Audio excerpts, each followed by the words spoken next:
Welcome to Epic Conversations. I'm Diane, and we're here today with my very special guest and friend, Peggy Shirley. Peggy teaches at Charis Bible College. Her and her husband have an awesome ministry called Teach All Nations. And Peggy has written a couple books, and one of them is Women of the Harvest. And she's also written another one, which is in publishing now, and it's called No Longer Bound. That's why I asked Peggy. We're going to be discussing that today, pulling down strongholds, and we want to be free from all these things. And by the way, if you'd like to receive more encouraging messages and inspiring messages, follow us on YouTube, Facebook, LinkedIn, and Twitter. And so, Peggy, we are going to get right into unforgiveness and bitterness, which is one of the strongholds we want to be free from. So share with us how we're going to be free. All right. Well, we've gone through what strongholds are. Basically, these are things that strangle you, that control you. The last session, we got into fear, worry, and anxiety, and that's normal. But for the world, then, to trust God that He'll give us rest and peace, that's what we can expect as Christians, and that's what we should be leading. Well, there's many strongholds, but I would say when I had to pick out the ones, I told Diane, I said, really, this unforgiveness and bitterness, it's just rampant. And what everybody goes, well, that's just normal. You know, you get hurt, and of course you're going to walk around with bitterness and unforgiveness and revenge. That's what everybody else does. Well, you know what? In the natural, we can't forgive. In the natural, we can't forgive. But what I have seen, we had an incident with our son. We've had many incidences. We've been in the ministry for 40 years, and the more you do for God, the more you get hurt, folks.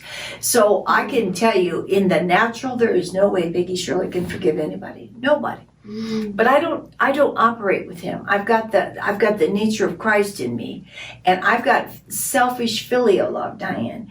And so we've had many things that I did not want to let go of. I mean, I'm human. We're all human, and I would say the biggest thing that's happening to so many people, because it's getting people's hearts are getting so hardened and cold, and there's lying, there's deception, even among the Christians, is this thing with unforgiveness. So, and it can lead to bitterness. So I want to address that. Now you go, well, how do you know? Well, first of all, when I was going through one of my things, I just thought, well, am I just so sensitive? Why am I just, no. In King James Version, now I had read, Amplified NIV, but in the King James Version, in Luke 17:1, it says, it's impossible, Diane, but offenses are going to come. So, you're normal. Okay, it's impossible. Doesn't that make you feel better? Yeah. And then the second part I really like, but whoa, unto him too they come. In other words, I used to say to God, okay, I'll forgive her or whatever, but that's like nothing happened. Like, are you, and he goes, yeah, I saw it. And you will reap what you sow. And I've seen it, and sometimes I haven't seen it, but I just trust it. I give that person to God, because God's got you covered. But I think this, in the King James, now other translations say, like for example, in the Amplified, it says, temptations, snares, or traps are going to come. Well, offenses are temptations and snares and traps, because how many of you have gotten hurt, and that can just, that can open up a myriad of strongholds. Yes. And it can control you. And how many of you have met people that just look 10 years older than they are? They're always unhappy. They're full of their stories of what happened and how their husband divorced them or how they had a terrible childhood. They're full of bitterness, and they're just, but they love the Lord. I had a lady, I had a service that I did, and she came up to me and she said, I haven't been able to move my shoulder, and I just, and so I went to pray for her, and I just saw this big unforgiveness. And I said to her, I just have to stop before we go on. I said, there's blocks to our prayers, but I said, I just see big unforgiveness on you. And she burst into tears. She was an older woman. She goes, well, I was faithful to my husband and for 25 years, and then he takes off with this little hussy. And she's just, I went, I'm so sorry. I said, when did this happen? Well, 15 years ago. 15 years ago. And I said, well, you read the Bible. Oh, yes, ma'am, I read the Bible religiously. I went, okay. The Bible religiously tells you to forgive. And they've asked the Lord, how many times do we have to forgive? 7? And God goes, no, not 7, 70 times 7. God knew it would be an issue. And I'm not saying what your husband did or what the little hussy did was right. But you've got to let go of that, honey. 15 years you've been full. This is bitterness. I said, she goes, I'm so glad you asked me that question. I need to let it go. No, but yes, you do. But see, sometimes the truth sets you free. Yes. I said, will you? She said, yes, I will. So she forgave them and everything, and it was so awesome. And then she said, well, just thank you, Lord. She was instantly healed of her shoulder. Yeah. Praise So God. unforgiveness and bitterness is very common. It's very bitter. But you need to realize that behind every offense is Satan. See? Like with all these strongholds, if you're fearful, that'll rob your joy. But if you are full of unforgiveness and bitterness, which we are not robots, we're going to have that. We're going to have that tendency to hang on to it. But you've got to realize, we had a situation, Darryl and I were pastors in a large church back in the Midwest, and this couple on staff came against us and told us the most horrendous soap opera lie you have ever heard. And that's why I wrote this. And I said to Darryl, guess what? I quit the ministry. Because you can't quit. You're associate pastor. I said, well, watch me. You take the kids, I quit. If Christians are like this, forget it. So I sat in my little chair. Again, I always tell people he likes to talk to you. And I said, Lord, you said in Isaiah, no weapon formed against us shall prosper. This is the heritage of the servants of the Lord. You know what he said to me? Now remember, when we talk to God, give him a chance to talk back. He goes, and you're the one letting this prosper. I said, me?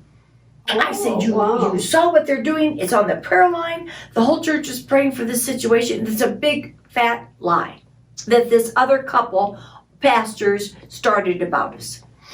And the Lord said, Peggy, I know you're mad at them, and I know that you have every right to be. But he said to me, behind every offense is Satan. That's a good. Whoa. Now, when you think of that, Satan uses people to hurt you. See, he goes about as that roaring lion. And he goes, get mad at Satan. Don't get mad at them. Don't you see? Look at you. You're a mess. I haven't eaten. I was venting to everyone morning, noon, and night. I was sickly. I mean, this was a big one. It could have destroyed our reputation. We went right to our pastor. He laughed. He goes, oh, that's not true. But meanwhile, the little elders were having this prayer line, and I was convinced everybody would believe it. And then I just couldn't believe that these were Christians that did it. But God said to me, let go of it, Peggy. Let go of it. Behind every offense is Satan. And for those of you that have been hurt, oh gosh, we'll get into this later. The worst hurts are Christians. It is Satan. And when you think of that, I thought, well, he's done enough damage in my life. Okay, I get it. It certainly wasn't God that whispered to do the soap opera lie to us. So if you think of it like that, then it makes it a lot easier to get through it. So is that how are you going to get into how do you forgive when the other people did the wrong? How do we forgive? Because, how do we do that? Right. Well, if we go on, the Greek word for offense is scandal, and it means laying a trap in someone's way. So having the offense done, that's not the problem. You're going to have it.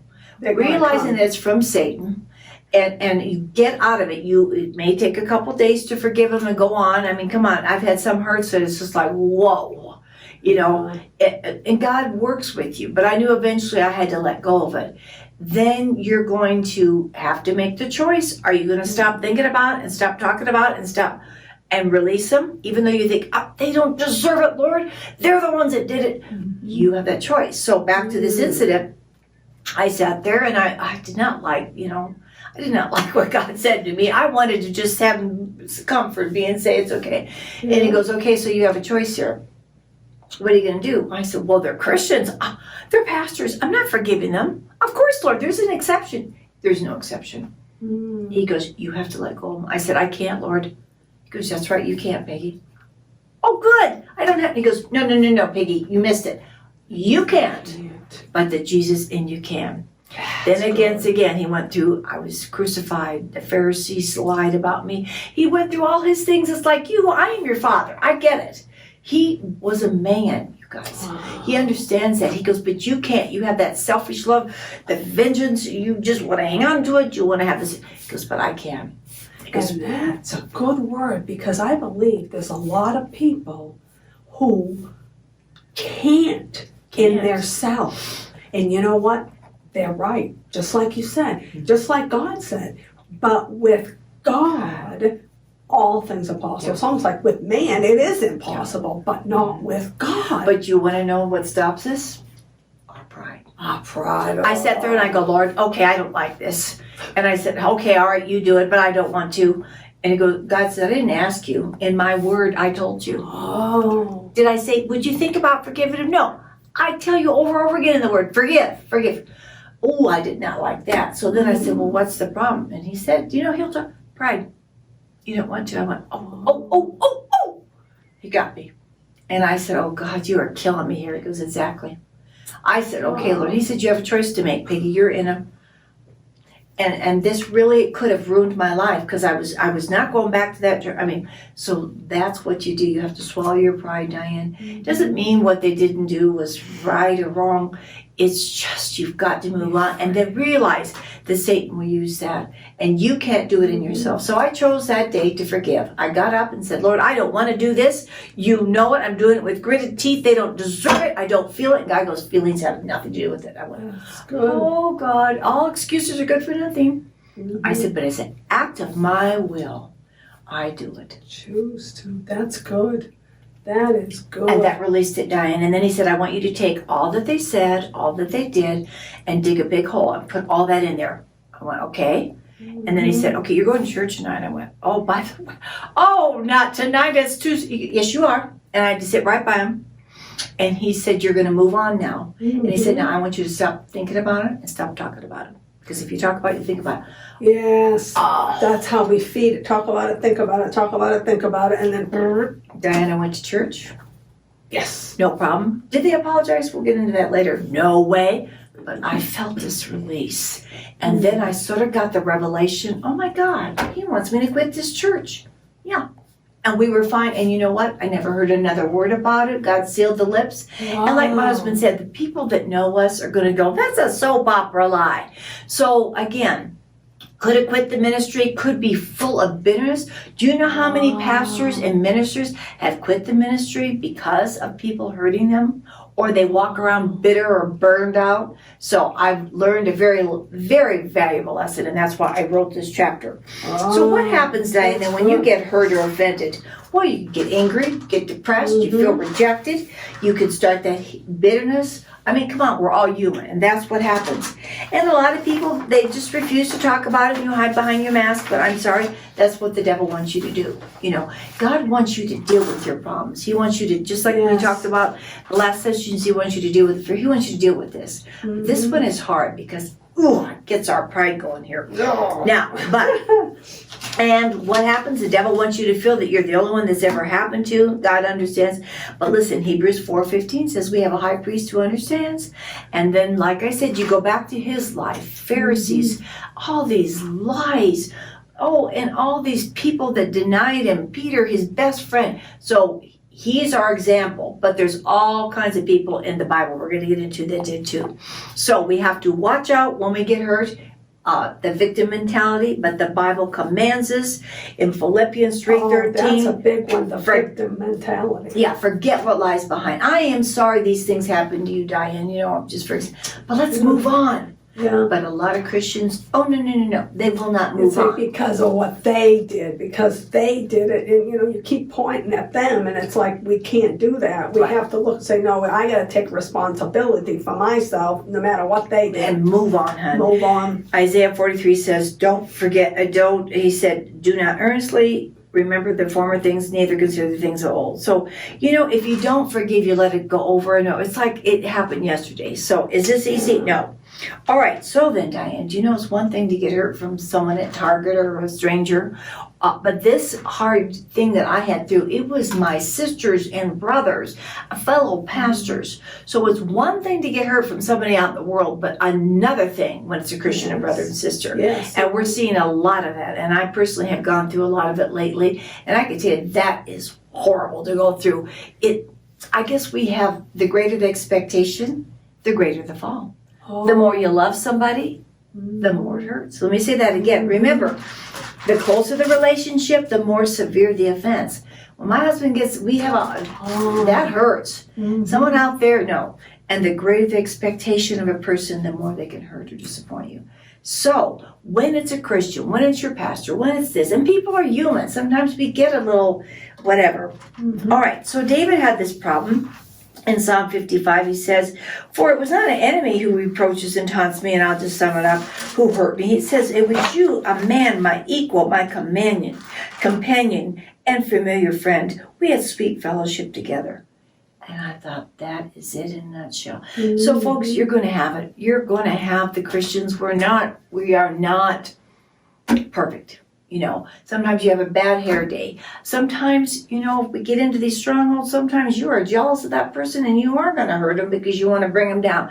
You have no idea the things, when you're in the ministry, you're on the front lines. And I remember talking to Lester Summer, who we work with. He said, "Peggy, the more you do for God, the more you're going to get hurt, honey." And he started telling me some of his stories. Whoa. I mean, you can't believe it. And these are Christians. So, we're not perfect. Mm-hmm. It's going to happen. Is it right? No, but we've got to move on. But God says in Proverbs 18, He understands. The strong spirit of a man sustains him in bodily pain or trouble, but a weak and broken spirit. Who can bear? When somebody betrays you, and you've probably had it, we all have had it, somebody gossips about you, lies about you, you know, the list goes on. God gets it. He said, and that's a wounded spirit. But God says, Psalm 147:3 says, He's going to heal your broken heart. He's going to bind up your wounds. And that means in the Amplified, curing your pains and sorrows. How have I gotten through some of this stuff? How would you like another incident we had? Another pastor married our son off to his daughter at 17 years old because of circumstances without asking us. Another pastor. We wanted to go pop him out. I wanted to get my boxing gloves and go down there. I mean, that was the epitome. Our son was 17 and he made my son marry his daughter. Epitome of betrayal. And well, we had to get counseling on this one, you know. This is all compilation of stuff I've had to go through. And we couldn't. And the Lord said, again, you don't have a choice here. So we did. We went down. We accepted the marriage. It lasted for 3 weeks. I mean, it was such a joke. But can I tell you, it wasn't easy. And did we ever get an apology from either of these? No, we never have. And guess what, Diane? That's the key to to getting healed. To realize you're not going to get an apology most times. Oh, but if they would just say they're sorry. Oh, yes, wouldn't that make it great? Mm-hmm. Mm-hmm. You're not going to get it. All right. So it's impossible then not to get hurt. And the next thing we're going to get into is, can you be offended at God? Absolutely. Matthew 24 says, many be offended and they just trust Him and deserted God. So the next section we're going to get into is 2 men in the Bible that gave us an example of having to forgive others and forgive God.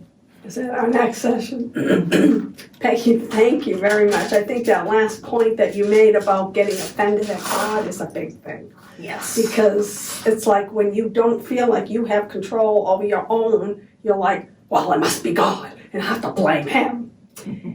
Who else am I going to blame? I can't look at myself. I mean, you know. So that is a key. But thank you again for sharing. And this is powerful things. We're going to continue this discussion on how to pull down these strongholds and get free. So remember to follow us on YouTube and Facebook and LinkedIn and Twitter. And we thank you for joining us. And we look forward to seeing you next time. In the meantime, have an epic day in the Lord.